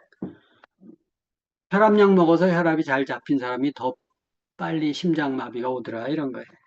그 여러분들이 이 데이터를 보면 혈압약을 먹는 게 나아요? 안 먹는 게 나아요? 이 데이터만 보면 여러분들이 판단하세요. 이런 아주 그 아카데믹한 자료가 있어요. 실제. 예. 주변에 뭐 혈압약 먹어야 된다. 의사들 보고 또는 또 주변의 전문가들 보고 이 도표를 보고 어떻게 해석하냐는지 물어보실 필요가 있어요. 그러니까 앞부분에 이런 보고서들이 나오는 거예요. 불편한 진실. 고혈압의 증상, 고혈압은 실제로 느끼지 없는 경우가 많다. 고혈압은 아무 증상 없다가 손상을 미쳐서 합병증을 발생시킬 수 있어. 혈압 무서운 거야. 뭐 이렇게 얘기들을 하죠. 혈압약 합병증이 뇌출혈, 심근경색, 눈출혈, 신장, 만선 신부전증 이런 것들이에요. 고혈압 약의 부작용인 것 같아요. 저는 고혈압 약의 부작용이기도 해요. 혈압이 높아서 생기는 합병증도 있겠지만 여러분들이 혈압을 측정할 때는 집에서 측정하는 게 제일 정확하고 병원에서 재는 혈압은 가짜 혈압일 가능성이 커요. 왜냐면 긴장하기 때문에 혈압 높은 사람은 특히 그래요. 그래서 아까 얘기했죠. 아침에 일어난 직후에 오줌을 싸고 1시간 이내에 편안할 때 재라. 등받이가 있는 의자에 앉아서 수면을 걷고 팔을 심장 높이에 둬야 된다. 측정 전에 금연, 커피 이런 거 마시지 말아야 된다. 최소한 5분 이상 안정을 취한 다음에 측정하라. 편안한 상태에서 측정해야지. 조금이라도 불편하면 혈압 높게 나오는데 그거 자기 혈압 아니에요. 고지혈증과 혈관 경화 그랬는데요. 고지혈증, 고지혈, 기름지예요. 혈액에 기름, 중성지방 같은 것들이 많이 끼어진 것들을 고지혈증이라고 하는데 혈관벽에 기름이 쌓이면 기름은 산패가 잘 돼요. 그죠? 유해산소나 활성산소의 공격을 받으면 산패가 되거든요. 그럼 염증을 일으켜요. 우리가 기름 같은 거 쪄들을 때랑 똑같아요. 그래서 심혈관계 질환을 유발할 수 있다. 그래서 고지혈증이 위험하다라는 건데 이 고지혈증의 상당 부분은 고콜레스테롤증 그러죠. 콜레스테롤은 지방과 단백질의 연합이에요. 지단백이라고 얘기하죠. 한국말로. 그래서 콜레스테롤 수치가 높으면 기겁을 하는데 그것도 잘못된 진실이에요. 콜레스테롤은 우리 몸에서 필요하죠. 그죠? 뒤에 다시 설명을 드릴게요. 그래서 고지혈증이 있으면 혈관이 경화될 가능성이 있다라는 건데 이거의 가설은 중성지방 같은 거 높으면 안 좋아요. 기름이 끼었기 때문에. 근데 콜레스테롤이 높다고 무조건 안 좋은 건 아니다. 중요한 것은 산패된 콜레스테롤이 문제가 되는 거예요. 고지혈증의 진단 기준에서 총 콜레스테롤이 240mg per 데시리터 이상일 때 고지혈증이라고 얘기하기도 하고 LDL 콜레스테롤이 높았을 때 160mg per 데시리터 이상일 때 고지혈증이라고 하고 저 HDL 콜레스테롤 그래서 40mg per 데시리터 미만 HDL 콜레스테롤은 미만일 때 LDL은 높을 때 고중성지방 이것은 높을 때 그래서 고중성지방 수치가 높을 때는 이게 비만이거든요. 고도 비만인 사람들 중도 비만 이상한 사람들이 중성지방인데 이 중성지방 수치 높은 건 무조건 위험해요.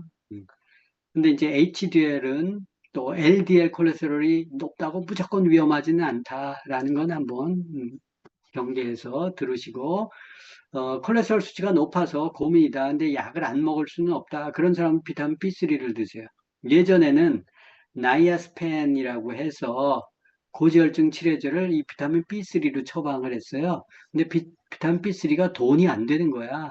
그래서 비타민 B3를 처방 잘 안 하는데요. 안전한 게 비타민 B3예요. 콜레스테롤과 고지혈증약, 그래서 이 콜레스테롤은 세포막과 혈관의 복구 물질이에요. 지단백이라고 그랬잖아요. 그죠? 여러분들 혈관, 벽, 세포막이 전부 기름과 단백질로 되어 있는 거 아시죠? 그래서 세포막이나 혈관에 많이 상처가 있거나 노화가 되면 콜레스테롤 수치가 높아져요. 나이가 들면 콜레스테롤 수치가 높잖아요. 담즙의 원료예요. 혈액내 지질을 운반하고 담즙, 뭐라 그랬어요? 지방 소화하기 위한 원료가 콜레스테롤이에요. 그 콜레스테롤이 없으면 기름 소화를 못 시켜요. 혈관 복구가 안 돼요. 상처가 날 수 있어요. 그래서 콜레스테롤을 담즙에서 만든다 그랬죠? 간에서 만들어요. 간에서. 우리 몸에서 한 75%를 간에서 만들어요. 외부에서 동물 이렇게 해서 들어오는 게 이제 25% 정도 되고, 또 호르몬의 원료이기도 해요. 부신피질, 성호르몬, 항스트레스 호르몬, 이 스트레스를 받았을 때 또 성호르몬의 원료가 콜레스테롤이에요. 대부분 콜레스테롤이 호르몬의 원료거든요, 여러분들.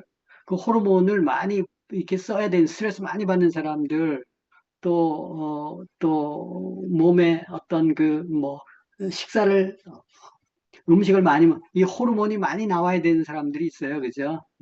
몸을 무리하게 쓰거나, 심하게 먹거나, 몸을 아주 힘들게 하거나 이러면 호르몬이 많이 나오거든요. 호르몬을 많이 소모하면 호르몬 원료가 많이 나와야 되잖아요. 그래서 콜레스테롤이 더 높아질 수 있어요. 간에서 75% 이렇죠. 그래서 고지혈증 약은 콜레스테롤 수치를 떨어뜨리는 약인데, 이게 두 가지 계열이야. 하나는 아스피린과 와파린이라고 있어요. 여러분들 많이 들어보셨죠? 그래서 이게 항응고제예요. 혈액이 응고가 되려면 그 혈소판이 있어야 되거든요. 적혈구, 백혈구 혈소판 아시죠? 그 혈소판이 있어야 돼요. 혈소판을 못 만들어내게 하는 게 아스피린과 와파린이에요. 그 기능을 억제하는 게. 혈소판 나와야 돼, 안 나와야 돼요?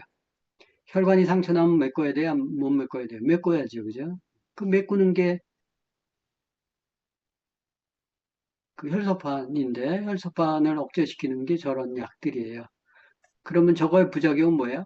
출혈이에요. 위출혈, 뇌출혈 이런 것들. 교통사고 났을 때 혈액이 지혈이 안 돼서 죽는 거, 이런 것들이 저 약의 부작용. 심장병 있는 사람들 저 약 먹죠, 그죠? 간에서 콜레스테롤 생성 억제제 하는 게 스타틴인데, 콜레스테롤 어디서 만든다고요? 간. 왜 만든다고요? 담즙의 원료, 세포막과 혈관의 복구 물질. 해서 콜레스테롤 필요해요. 호르몬의 원료, 콜레스테롤. 스트레스 많이 받았어요? 콜레스테롤. 그럼 저거 만들어야 돼요? 안 만들어야 돼요? 만들어야죠. 그래서 수치가 높다고 무조건 억제하면 안 좋다. 부작용이 뭐냐면 근육융해. 왜? 세포막 혈관 복구 못하니까. 근육도 세포거든요. 세포가 복구가 안 되는 거야. 간 수치가 높아질 수 있어요. 당뇨가 생길 수 있고 성격이 난폭해질 수 있다. 이런 것들이, 왜 간 나쁘면 성격 난폭해진다고 얘기하잖아요. 그죠? 이제 그런 것들. 그래서, 이 고지혈증 약을, 이제 저런 기전이 있는데, 콜레스테롤이 높다고 무조건 낮추는 거는 아닐 수 있다. 콜레스테롤이 산패된 콜레스테롤이 문제가 되는 거지. 정상화된 콜레스테롤은, 그래서 우리가, 콜레스테롤이 지방이잖아요. 그래서 비타민 E 같은 것들, 비타민 A, D, E, K 이런 거 먹는 이유가 저 콜레스테롤 산패되지 말라고 먹는 거예요. 그러면 콜레스테롤 좋은 거예요. 필요하니까 만들었죠. 그죠? 이 코엔자임 Q10, 왜냐면 스타틴 복용을 많이 하는 사람들이 있어요. 고지혈증 약에 스타틴을 많이 쓰거든요. 스타틴 제제는 코엔자임 수치를 낮춰줘요. 여기 보시면 이게 세포의 완전 연소를 도와주는 게 코엔자임이거든요. 몸에서 나와요. 근데 노화가 되면 저게 적게 나와요. 그럼 불완전 연소가 돼요. 그래서 활성산소, 유해산소가 많이 나오게 돼요. 저게 없으면. 그러면 세포에 공격을 받잖아요. 산화 스트레스 지수가 확 높아지죠. 그죠? 그래서 스타틴을 복용한 사람은 코엔자임 Q10을 먹어줘야 돼요. 약에 그렇게 써 있어요. 근데 무시하고 스타틴만 먹죠. 그러면 이제 문제가 생겨요. 이 코큐텐이 보시면 여러분들 20살일 때 심장에서 많이 필요해요. 40살까지는 심장에서, 허트에서 코큐텐이 많이 필요해요. 제일 많이 필요해요. 근데 80세가 넘으면 심장에 코큐텐이 적어져요. 확 떨어지죠. 절반 이하로 떨어져요. 그래서 심장에 병이 생기는 거예요. 간에서도 많이 필요하네요. 그죠? 폐에서도 필요하고 신장에서도 필요하고 오히려 그래서 코엔자임 수치를 떨어뜨리면 나이가 들면 80세 이상 된 사람들은 간에 코엔자임 Q10이 많이 들어가야 돼요. 폐, 키드니, 신장, 심장 이런 형태로 그래서 코엔자임 Q10이 적어지지 않도록 노력하셔야 돼요. 영상 하나 볼게요. 대학병원 진료 보셨으면 아시겠지만 3분, 5분은커녕 3분 이렇게 보잖아요. 그러면은 지금 자기가 보는 그 아주 작은 그 범위의 그 문제만 보는 것도 너무 바쁩니다. 이분이 어떤 다른 과에 가서 무슨 약을 먹는지 이걸 떠들어 볼 시간이 없어요. 그러니까 그리고 이제 요즘 병원 가시면은 어디가 불편하다 말하면 바로 그냥 약이 튀어나오죠. 약이 바로 클릭됩니다. 잘 들어주고 할 시간이 없어요. 그러다 보니까 약이 계속 많아질 수밖에 없습니다. 이게 이제 약이 많아지는 처방의 그 폭풍우라고 하는 그런 모식도인데, 예를 들어서 이제 그런 겁니다. 혈압 조절이 잘 안 되는데요. 그러면 이제 혈압약을 하나를 넣었어요. 약이라는 거는 효과가 있다면 반드시 부작용이 있습니다. 혈압약을 넣었는데 이제 다리가 붓기 시작을 해요. 이게 내가 왜 이렇게 다리가 부을까요? 그러면 또 잘 생각은 안 하고 검사를 또 막 한 다음에 특별한 이상이 없으니까 그런 부기를 빼드리겠습니다. 그리고 이제 이뇨제를 드려요. 이뇨제를 드시면 약이 3개가 되죠, 벌써. 이뇨제 드시면은 이제 콩팥에서 이제 영향이 있기 때문에 전해질이 막 흔들려요. 어르신들은 되게 취약하거든요. 그러면 또 피 검사를 해봤더니 막 뭐 포타슘 뭐 이런 그 중요한 전해질이 막 떨어지고 그럽니다. 그러면 이거 큰일 납니다. 이러면 또 심장마비 올 수 있습니다. 그러면서 이제 칼륨을 약을 또 드려요. 약이 4가지가 됩니다. 칼륨 먹으면 속 쓰려요. 이제 근데 속 쓰리는데 약 먹고 속 쓰리는데 어떻게 해요? 그러면은 위장약. 졸지에 혈압 조절하려고 그랬다. 약이 5개로 늘어나게 됩니다. 그런데 문제는 환자 말을 잘 들어주고 할 시간이 없고, 그리고 환자가 당장 이제 문제를 가지고 있으니까 이거는 어떻게 해결해야겠고, 그러다 보니 가장 효율적으로 이걸 대처하는 방법은 약을 처방하는 게 돼버렸습니다. 공공병원이라는 공공의료시설이라는 게 10%도 안 되는 나라입니다. 90%가 사기업하고 똑같은 논리로 움직이고 있는 그런 국가예요. 그래서 우리나라 의료 문제들은 이런 시각에서 보지 않으면은 적절하게 이해를 못 하시게 되는 거고, 그러다 보니 가장 많은 환자 그 큰 삼성병원이나 아산병원 가시면 환자 너무 많죠. 정말 어떨 때는 환자한테 휩쓸려가지고 이렇게 다니시죠. 환자를 많이 빠른 시간에 가장 효율적으로 처리하려면은 이렇게 조각조각으로 환자를 나눠서 보는 게 가장 효율적입니다. 그렇게 해서 이렇게 되는 겁니다. 이게 바람직할까요? 저는 이게 바람직하지 않다 생각을 하고, 이제 저한테도 오시는 분들이 많은데 문제가 해결이 되면 동네 병원 가시라고 그러는데 못 가시더라고요. 왜 못 가시냐면 어차피 이 병원에 너 말고도 의사 4명을 내가 더 봐야 하는데 여기 다 보면 되지, 못 들어 동네 병원 가냐 이렇게 말씀하시는데, 그렇게 되면은 굉장히 좀 약도 많이 쓰시고. 저분은 한림 성심대병원 의사신데 이제 저런 강의를 하는 거 실제적인 현실이에요. 그죠? 그래서 병원 가면 의사분들이 되게 바쁘잖아요. 그죠? 그래서 몇 분 안에 처방을 해야 되기 때문에 실제 이것저것 알고, 상담하고, 그럴 시간이 없어요. 그래서 약으로 이렇게 처방할 수밖에 없기 때문에 현실이 저렇다라는 거예요. 그래서 혈압약 하나로 시작했다가 저렇게 여러 가지로 계속 한 주먹씩 먹게 되는 이유들이 저런 이유다라는 것을 여러분들이 아시고, 이 혈압이 높은 것과 또 비만과 상관관계가 높아요. 그래서 내가 평소보다 한 4, 5kg 쪘다 그러면 혈압이 킬로그램당 한 1.2mg니까 이게 한 4, 5kg 정도 빼면 한 10 정도 뺄 수 있어요. 몸무게 조절만 해도. 그리고 이 체지방률 같은 것들을 각별히 신경 써서 남자는 15%, 자기 체중의 15% 정도, 여자는 4분의 1, 자기 몸무게 4분의 1 정도가 체지방이어야 되는데 그보다 이제 높게 나오면 간에 지방이 붙어요. 지방이 붙는다는 것은 간이 해독을 하려면 간 내 모세혈관, 간이 뻘겋잖아요.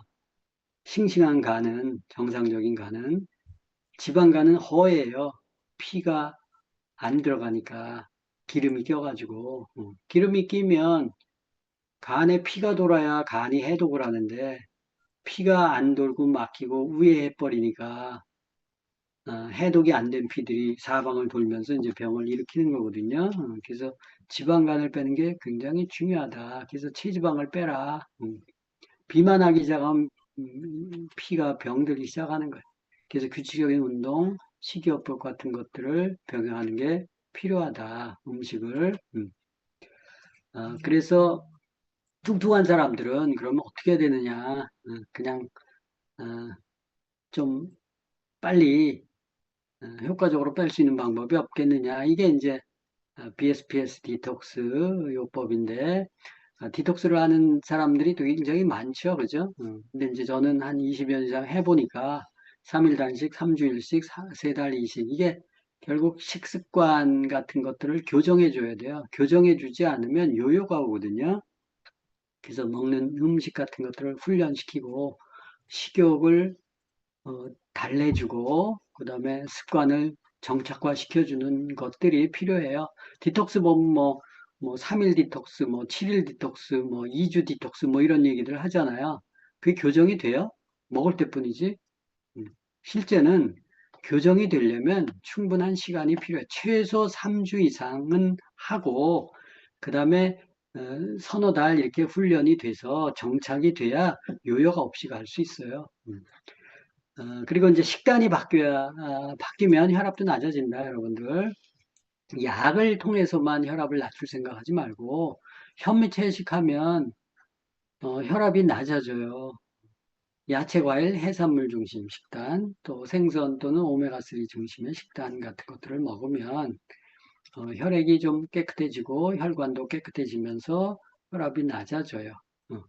또 육류 유제품, 인스턴트, 이제 자극적인 음식 이런 것들을 먹으면 혈액이 탁해지고 혈관이 손상이 돼요. 자극적인 음식은 지나치게 짜거나 맵거나 달거나 뭐 이런 것들 있잖아요. 그런 것들은 혈관을 손상시킬 수 있어요. 빵, 과자, 음료, 햄버거 여러분들 아시죠? 또 기름을 튀긴 거 이런 것들 굉장히 안 좋죠. 빵, 과자 이런 게 기름에 튀긴 거죠. 햄버거 이런 것들, 전 이런 것들. 또 저염식과 설탕, 이 혈압 높은 사람들은 소금 또 못 먹게 하잖아요. 그죠? 소금 못 먹게 하는 거는 좋은데 너무 못 먹게 하면 저염식이 돼서 저나트륨증에 걸릴 수 있어요. 그러면 건강을 해칠 수 있기 때문에 설탕은 찌잖아요. 그죠?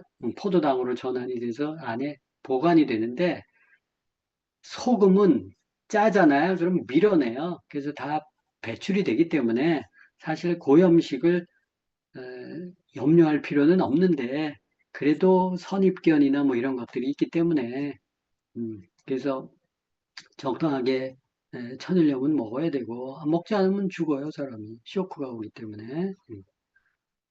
그리고 싱겁게 먹으면서 물 많이 먹는 사람들은 저나트륨증에 걸려서 쇼크가 와요. 심장마비 올 수 있어요. 또 아침은 디톡스식으로 간단히 해라. 아침엔 헤비하게 먹지 말고. 그리고 금주 금연 주 4회 걷는 거보다는 속보가 낫고 속보보다는 중간중간 달리는 거 있죠. 이렇게 뭐 한 3, 40분은 한 3, 40m는 좀 달리다가 조금 쉬다. 물론 이제 허락이 되는 범위 내에서 그게 이 심폐 기능을 훈련시키는 데 좋아요. 이 심폐 기능이 조절이 되려면 약간 헉헉대야 돼요. 근데 혈압 높은 사람도 운동 못하게 하잖아요. 그거는 아니에요. 운동해야 돼요. 어떤 사람이라도 운동을 해야 돼. 근데 자기 그 경계 범위 내에서 조절하면서 운동을 해야 되고, 심혈관 안 좋은 사람들은 심장, 폐가 운동이 돼야 돼요. 그래서 약간 숨이 가쁜 정도는 되고 또 좀 쉬다가 숨이 가쁜 정도 되다가 이렇게 해야 운동 효과가 좋다. 그리고 잠자는 거 굉장히 중요하다. 오후 11시 이전에 취침하라. 제일 좋은 건 10시죠. 그죠? 그래서 밤 11시부터 1시까지가 담이 쉬는 시간, 담이 쓸개가 1시부터 새벽 1시부터 3시까지가 간이 쉬는 조혈하는 시간이에요. 그래서 간담이 조혈하는 시간이 11시부터 3시까지 이렇게 해 주기에 따라서 다른 거예요. 그래서 그때 밤 12시 전후로 해서는 누워 있어야 간담으로 피가 가지 먹거나 들고 뛰거나 일을 하거나 그럼 머리로 가거나 근육으로 가거나 위로 가거든 위장으로 가거든요. 그럼 간담으로 피가 안 모여요.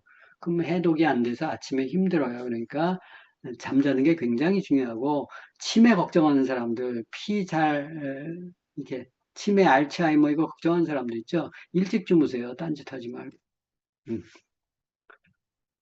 영상 하나 보겠습니다. 약도 하도 먹을 게 먹기 싫고 약을 안 먹고 그걸 치료한다는 거는 신기해. 안녕하세요. 먹으면 안 되는 거 뭡니까? 고기, 생선, 계란, 우유. 고혈압은 가장 중요한 게 먹는 습관입니다. 식사했습니다. 현미 채식입니다. 현미 채식이네요. 우리 사람 몸은 먹는 대로 되어집니다. 평생 먹어야 되는 양을 안 먹을 수도 있으니까. 그 믿을 사람이 세상에 어디 있어요.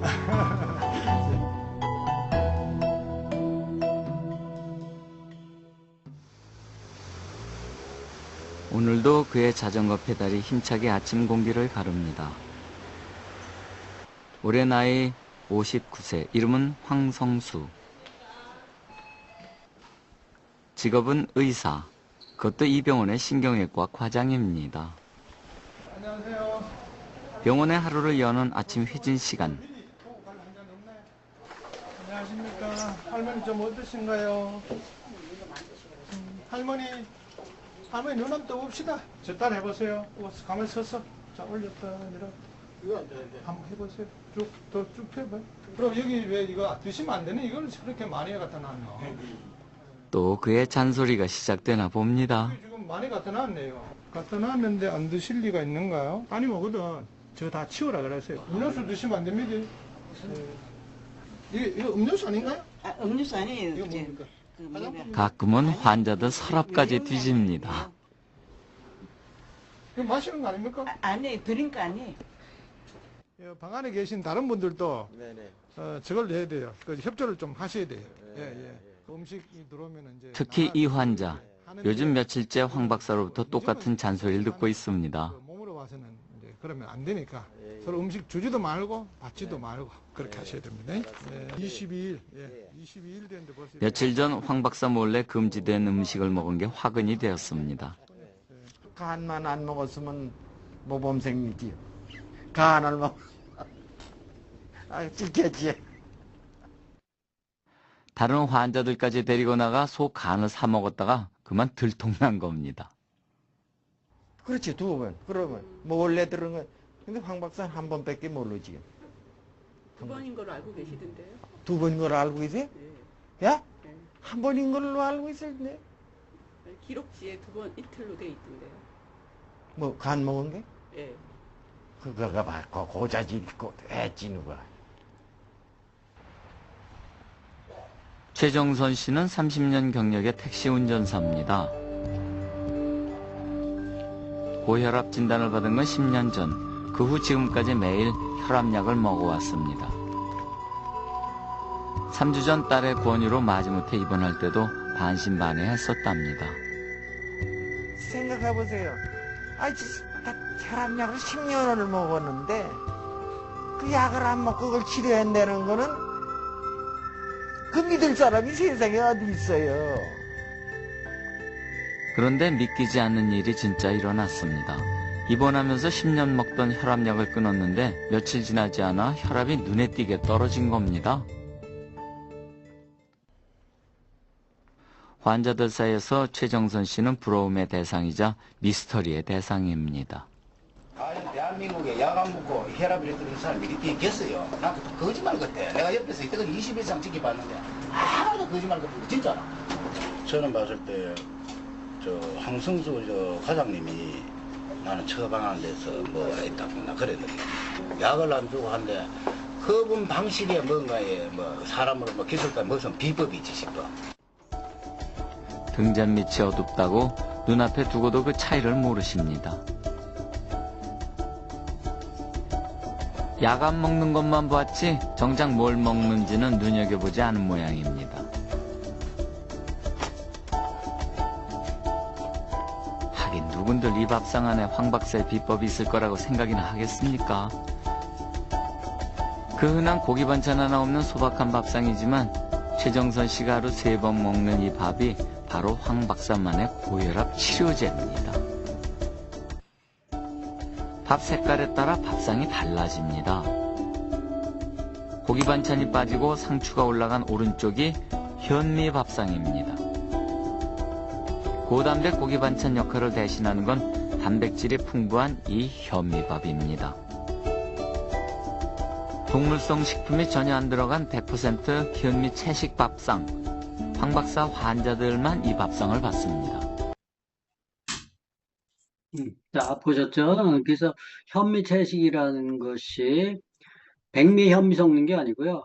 현미 찹쌀, 현미 맵쌀 반반 섞는 거예요. 거기 기호에 따라서 그 비율은 조정을 하시는데 백미를 안 섞는 거예요. 대신 콩을 넣으시는 게 좋아요. 콩에 단백질이 많거든요. 단백질 함량이 검은 콩이 33% 정도 내외 될 거예요. 대두가 35%. 그래서 소고기나 이런 거 못지않게 단백질 비율이 높고 단백질의 질이 좋죠. 그래서 현미에다가 콩을 섞어서 드시는 게 훨씬 더 좋아요. 활용하시면 좋겠고 한 7, 8시간 불려서 하셔야 돼요. 그래야 이렇게 독소도 좀 제거가 되고 칼륨도 약간 좀 떨어지고 해서 식감도 좋아요. 디톡스식 아침 식사. 아침은 이렇게 간단하게 먹는 게 제일 좋죠. 물, 유산균, 단백질, 식물성 단백질. 거기에 천일염 약간 타서 먹는 게 특히 이제 체중에 걱정 있는 사람들은 저렇게 먹는 게 좋아요. 그리고 과일 같은 거 있으면 사과 잠깐 반쪽이나 토마토 이런 것들 제철 과일 먹는 게 좋고 수입 과일은 농약이 많아서 안전하지 않아서 권하지 않습니다. 또 개인 맞춤의 영양제 여기다 섞어 먹는 게 좋죠. 그래서 보통 아침은 노폐물 독소 배출하는 시간이기 때문에 먹는 것보다는 배출이 더 이렇게 잘 나와야 되기 때문에 아침에 잔뜩 먹으면 소화로 에너지가 없어요. 그래서 배출을 잘 못하기 때문에 아침을 간단히 하니 말들이 많죠. 아침을 안 먹는 게 좋냐, 저녁을 안 먹는 게 좋냐 하는데 생리학적인 것들을 보면 아침에 안 먹는 게 좋아요. 상대적으로 여러분들 아침에 입맛 있어요, 없어요? 보통은 없어요. 아침에 그게 이제 몸의 원리이기 때문에 그렇다라는 거고 먹어서 안 체하는 시간이 낮부터 저녁까지예요. 오후 시간에 먹으면 안 체해요. 그리고 이제 밤에는 조혈하고 복구하고 하는 시간이기 때문에 그런 것들을 활용해서 고혈압의 원인, 혈액이 탁한 거예요. 비타민 B군이나 식이섬유 같은 거 섭취하면 좋고 혈관이 막힌 거라 그랬죠. 혈관이 막히는 이유는 석회 때문에 그런 경우들 많고 칼슘이 부족해서 그리고 고지혈증, 기름이 산패돼서 그래서 오메가3나 칼슘, 마그네슘 같은 것들이 필요하죠. 그래서 혈액을 풀어주는 게 비타민 B군이고 혈관을 녹여내는 게 칼슘이 몸에서 뼈에서 녹아나온 칼슘이 보통 석회가 되는데 음식으로 섭취하는 칼슘이 좋죠. 그리고 오메가3, 칼슘 부족하지 않게, 그리고 오메가3는 좋은 오메가3를 넣어서 녹여내게 해서 하는 게 좋고, 또 빈혈이나 심장 기능 저하, 이제 좀 특수하게 이런 사람들은 철분, 엽산, 코엔자임, 셀레늄 이런 걸 써서 혈압에 문제 있는 사람들, 심장 기능이 떨어져서 그런 사람들은 저런 식품들을 써서 고칠 수 있어요. 대신 이제 영양제는 천연 원료 영양제를 선택하고 이게 어느 정도 사람마다 부족한 정도가 다르고 그리고 흡수율이 다 달라요. 그래서 먹으면서 내가 얼마나 흡수되는지는 조금 이렇게 모니터링 하면서 섭취하는 게 좋다. 정말 뼈나 뭐 이런 거 칼조 비타민 칼슘 이런 거 정말 대수롭지 않게 생각했어요. 그렇지 않아요. 예, 그렇습니다. 자, 박상중 원장님, 동맥경화와 칼슘은 어떤 연관이 있는 겁니까? 그러니까 우리가 이제 뼈라는 게 그 안에 이제 여러 가지 미네랄을 저장하는 저장 기능을 하는데요. 이제 혈액 속에 칼슘이 부족해지면 뼈에 있는 칼슘을 끄집어냅니다. 그렇게 해서 이제 혈액 속에 칼슘 농도를 올리는데 문제는 이렇게 혈액 속에 나온 칼슘이 혈관벽 안에 침착이 될 수 있다는 거예요. 그러면 이제 거기에 이제 칼슘이 쌓여서 거기가 이제 딱딱해지는데 그러면서 이제 그 부분에 또 상처가 날 수 있고 그러다 보면 바이러스라든지 세균 같은 게 또 거기에 들러붙습니다. 그 이외에 여러 가지 물질들이 이제 거기에 들러붙기 시작하면서 점점 거기가 더 딱딱해지고 혈관 내를 막는 거죠. 그러면 이제 그게 혈관을 딱딱하게 하는 게 동맥경화고요. 이게 이제 딱딱해지다 못해서 아예 혈관 안을 다 막을 수도 있습니다. 그러면 그 이후로 가는 이 혈액이 공급이 안 되다 보니까 그쪽 부분에 있는 조직이 죽게 되거든요. 그게 이제 대표적인 게 심근경색. 예, 심장에 있는 혈관이 막히는 거. 그다음에 이제 뇌에 있는 혈관이 막히는 게 뇌경색. 그러니까 그런 아주 무서운 질병으로 이어질 수 있다는 겁니다. 네. 자, 영상 보셨죠? 보통 이제 혈관 막히고 그럴 때 칼슘이 석회다. 그래서 이제 석회가 혈관을 많이 막는데 칼슘 많이 먹어서 그래 뭐 이런 사람들이 있더라고요. 물론 합성 칼슘을 먹으면 그럴지는 모르겠어요. 근데 천연 칼슘을 먹으면 뼈에서 녹은 칼슘이 적어지기 때문에 그래서 오히려 더 안전하다. 그리고 칼슘을 녹여내는 방법은 칼슘이 CaO잖아요. 산화칼슘이거든요. 칼슘이 산화된 게 석회예요. 그래서 우리 칼슘제 먹잖아요. 그건 온전한 칼슘이에요. 그게 활성산소의 공격을 받았을 때 산화돼서 문제가 되는 거예요. 산화 방지제를 먹잖아요, 우리가. 비타민 C 먹잖아요, 그죠? 비타민 E 이런 것들. 그래서 그런 항산화제, 비타민 같은 것들을 먹으면 산패된 칼슘이 복귀될 수 있어요. 그게 항산화 영양소를 먹는 이유예요, 우리가. 그래서 칼슘이 꼭 뼈에 작용만 하는 게 아니라 혈관에 작용하고 혈액에도 작용해요. 칼슘이 혈액에 부족하면 코피를 잘 흘려요. 혈관이 잘 터져요. 피가 멈추질 않아요. 이것도 이제 칼슘이 부족한 사람들이기 때문에 칼슘이 의외로 저는 혈압을 고칠 때 저가 혈압이 많이 부족했을 때 아까 여러 가지 영양소들이 나왔잖아요. 제일 중요한 게 칼슘 마그네슘이었어요. 칼슘 마그네슘 전 일반 사람들보다 좀 더 많이 먹었어요. 왜냐하면 칼슘 소모가 많기 때문에. 생각을 많이 하고 움직임이 많고 프로 운동 선수들 있죠. 몸을 가만히 못 두고 뭐 신경 많이 써야 되고 이런 사람들은 칼슘 소모가 엄청나게 많아요. 그래서 칼슘이 부족하면 혈압이 높아져요. 혈관도 딱딱해지고요. 그래서 그런 사람들은 칼슘이 부족하지 않도록 충분히 섭취해 주는 게 필요해요. 오메가3도 당연히 도움되지만 그건 개인차가 있기 때문에 그래서 여러분들 잘 이렇게 활용하시는 게 필요하고 고혈압, 그럼 두통이 있다 혈압 때문이 아닌가요? 그런데 두통 있는 경우에 혈압보다는 이 목 근육에 긴장이 돼서 그런 경우가 많아요. 이 목 뒤에. 혈압 높은 사람이 목 뒤에 두껍긴 하죠. 그래서 거기를 이렇게 자꾸 이렇게 목을 이렇게 거북목이나 뭐 목 상태가 안 좋은 사람들이 목이 아픈 경우들이 많으니까 혈압됩니다. 너무 걱정하지 말아라. 편두통은 머리 안쪽에 혈류 불안정 때문에 생긴다. 당이 부족하거나 산소가 일시적으로 부족할 때 편두통이 생길 수 있다. 특히 이제 디톡스 하면은 뭡니까? 그 저혈당 때문에 생기는 경우가 많아요. 의외로. 그리고 고혈압 환자들이 커피 흘리는 경우는 고지혈증 약 부작용일 가능성이 높다. 혈압이 높다고 커피 무조건 흘리는 건 아니고 혈압 환자들한테 고지혈증 약을 처방하는데 그게 혈소판 억제제예요. 그럼 피가 잘 안 멈춰요. 신경이 예민한 사람이 혈압이 높아져 여기 나왔네. 신경이 예민하다는 것은 항스트레스 호르몬에 많이 노출이 돼 있고 스트레스를 많이 받는다는 거예요. 호르몬을 많이 만들어야 된다는 거예요. 또 뇌신경세포 활동이 많아지고 활성산소가 많아지기 때문에 칼슘 소모가 많다. 아까 얘기했죠? 칼슘 소모 많은 사람들 혈압 높아요. 그래서 칼슘을 의외로 메가로 먹으면 많이 좀 먹으면 충분히 섭취량이나 이런 것들은 사람마다 다 틀리다고 얘기했죠. 그러면 혈압이 저 같은 경우는 어느 날 갑자기 뚝 떨어지더라고요. 그래서 채워지지 않았을 때는 안 떨어지지만 어느 정도 딱 채워지면 떨어져요. 당연히 천연 칼슘이죠. 고혈압 환자 소금 멀리하라는데 아까 혈액에 수분을 머금으려면 단백질과 소금이 필요해요. 이게 너무 안 좋으면 저나트륨증에 걸려서 두통이나 뭐 이런 것들이 오히려 생길 수 있고 컨디션 안 좋아질 수 있어요. 천일염을 먹는 게 좋겠죠. 당연히. 그리고 아까 소금이 너무 많으면 뭐 걱정하는 사람들이 있잖아요. 그래서 채식하라는 거예요. 현미 채식을 하면 소금을 먹어도 채식에 있는 칼륨이 나트륨을 밀어내요.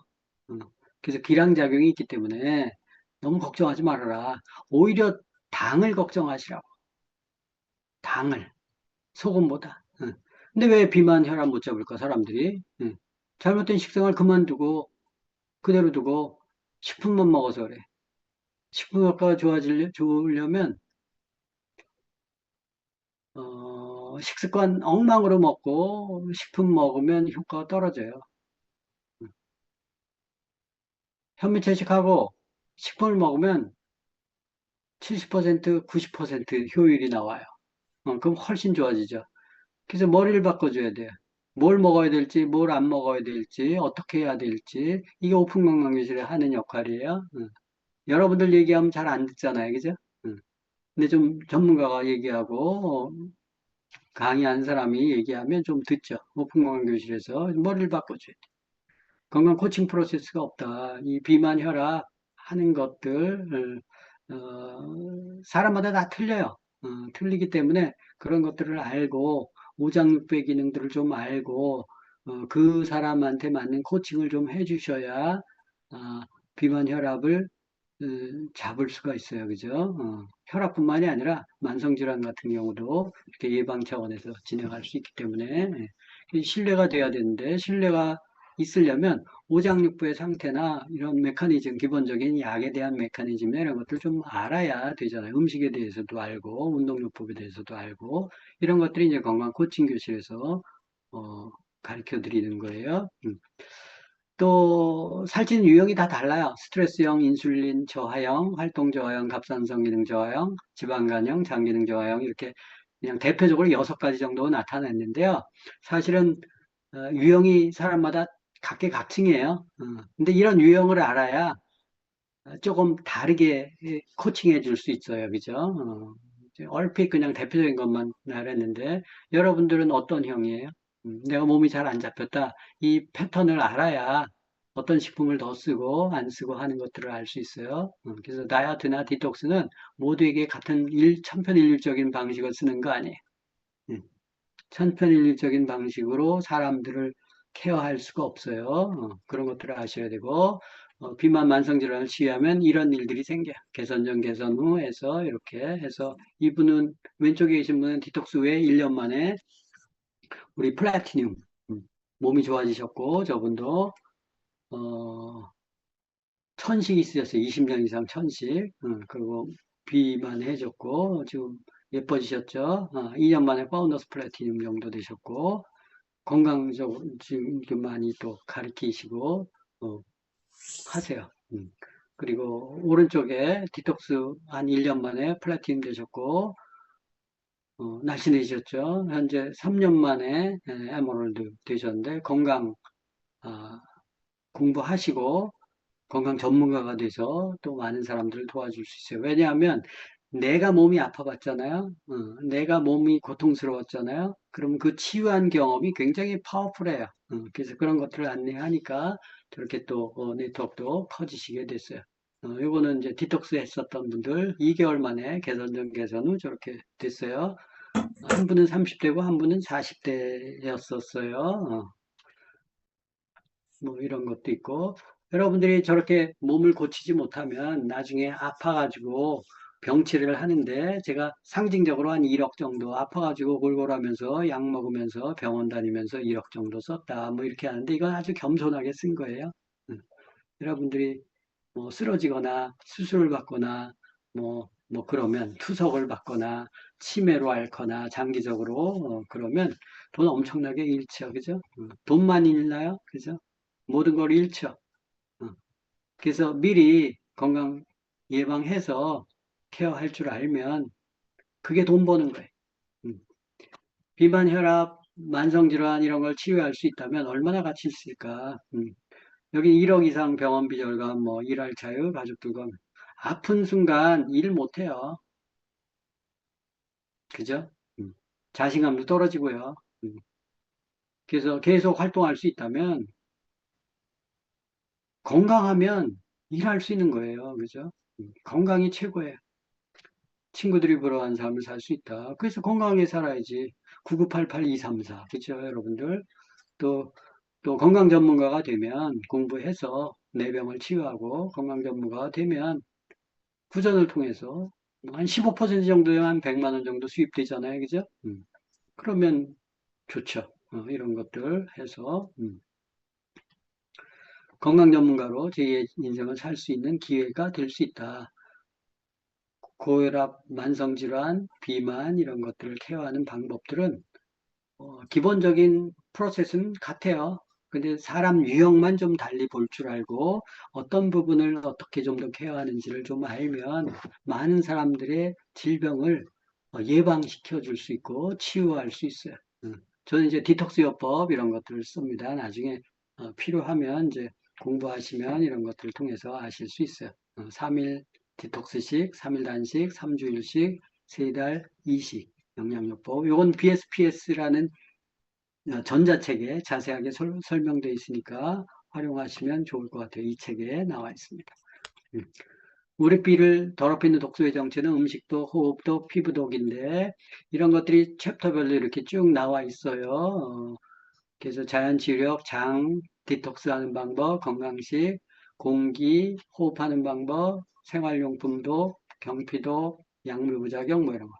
이 챕터가 전부 정리되어 있는 게 이 책이에요. 시크릿 건강 핸드북. 이게 오픈 건강 교실에서 가르쳐 드리는 거예요. 그래서 요거를 공부하시면 내 몸의 건강법을 아실 수 있어요.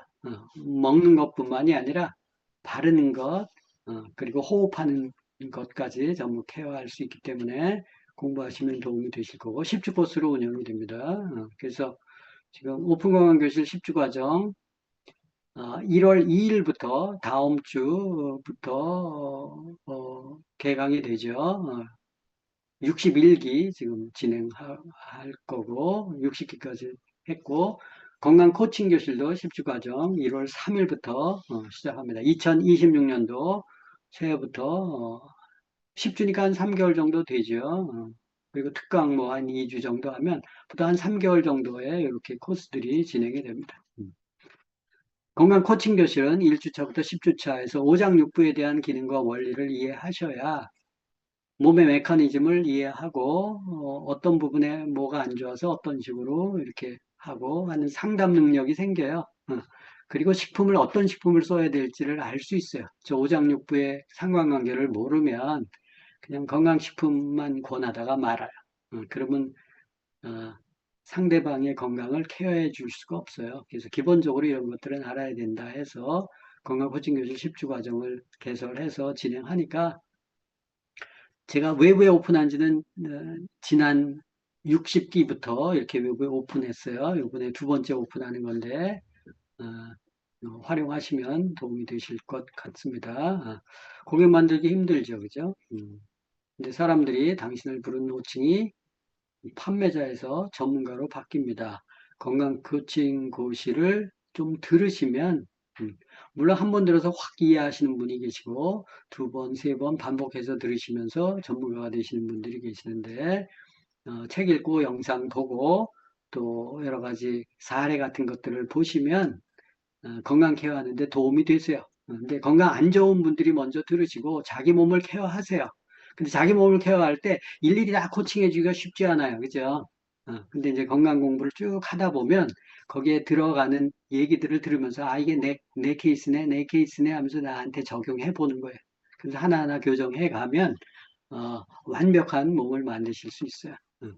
제가 오픈 건강 교실은 특별하게 요번에 가격은 그대로고 반값이고 한 명 동반해서 이렇게 들으실 수 있도록 특히 여러분들 건강 케어하다 보면 소비자들 말 들어요, 안 들어요? 잘 안 듣죠, 그죠? 여기 앉혀놓으세요. 그래서 머리가 바뀌어야 식습관, 생활습관, 운동습관, 영양습관을 좀 바꾸면서 식품을 먹어요. 그럼 식품 효과가 확 늘어나요. 그럼 몸이 확 좋아지거든요. 좋아지면 누군가한테 얘기할 수 있어요. 그러면 네트워크가 늘어날 수 있기 때문에 그 말 안 듣는 사람들 또 건강 염려되는 사람들 있잖아요. 특히 가족들 말 안 듣죠. 강의 듣도록 하시면 도움이 되실 것 같아요. 요번부터 진행하고 제가 12월 말 정도까지 요 혜택을 드릴 거예요. 자, 건강은 아는 만큼 보입니다. 모르면 두려워요. 혈압 높으면 걱정되죠. 콜레스테롤 수치 높으면 걱정되죠. 장에 용종 생기면 걱정되죠. 뭐 코피나 아니면은 뭐 혈변 싸면 또 거품 오줌 싸면 걱정되잖아요. 그죠? 걱정할 필요 없어요. 알면 걱정이 없어요. 모르니까 걱정하는 거예요. 그래서 건강을 아는 만큼 보이니까 당황하지 마시고 일단 공부하세요.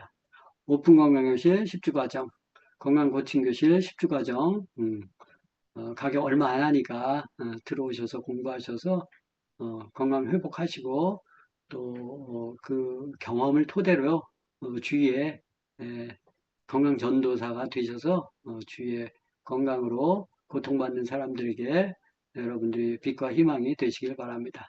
늦게까지 공부하시냐고 수고들 많이 하셨고 또 기회가 되면 다음 주에 뵙도록 하겠습니다. 요거는 카톡방에 올려놓을 테니까 여러분들 활용하십시오. 신청하는 방법은 모르시면 네이버 오픈건강교실 카페에 이렇게 들어오시면 등록하실 수 있습니다. 감사합니다. 마치겠습니다. 수고하셨습니다.